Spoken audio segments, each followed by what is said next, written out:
Yvonne in Charlotte, North Carolina. Hey, Yvonne. Hey, how you doing? Good. Your last caller, oh, by the way, I love your show. Thank you.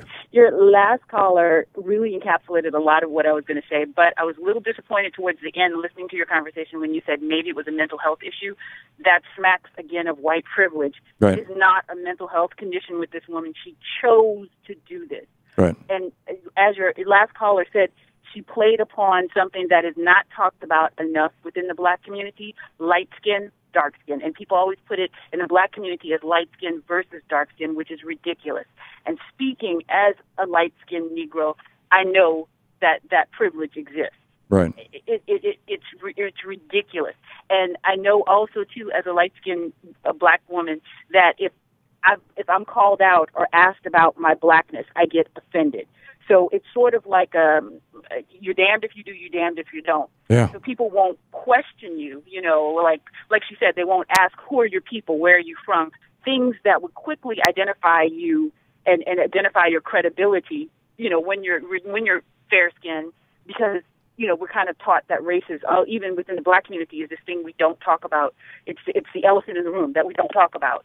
Yeah. But what really infuriates me with her is that the group that she so wants to identify with, that she so felt that she was a part of, she stole from this group. She stole from us.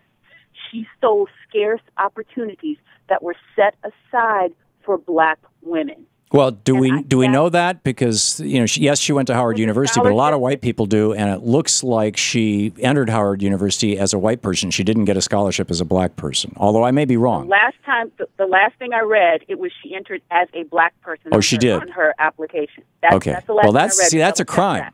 In that case, she's committed a crime.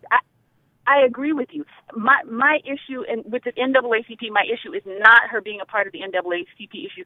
You know as well as anyone else that many people of many creeds and colors have worked with organizations, equality organizations such as this. Right. She could have done so much good as herself. Yep. The black community has to be one of the most welcoming communities there is.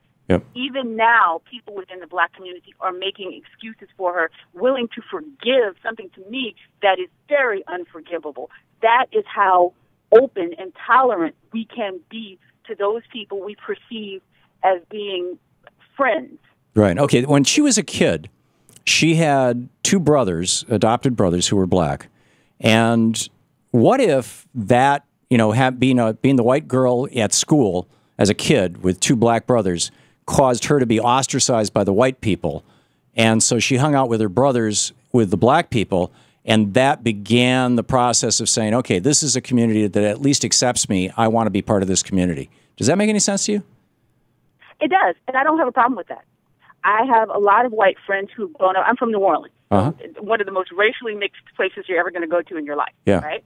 Yeah. I have a lot of white friends that I went to school with that felt much more comfortable in the black community, but it was very clear they were white. Right. As I move, I live in Charlotte, a very white city.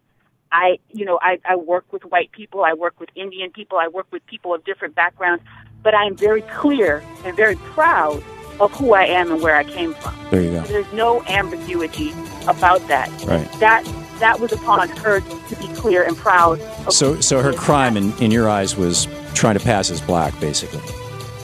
Yeah. Yeah. Because if she had just said, hey, I want to hang out with black folks and be part of the black community, but I'm a white woman, that would have worked differently. Well, Yvonne, thank you very much for the call.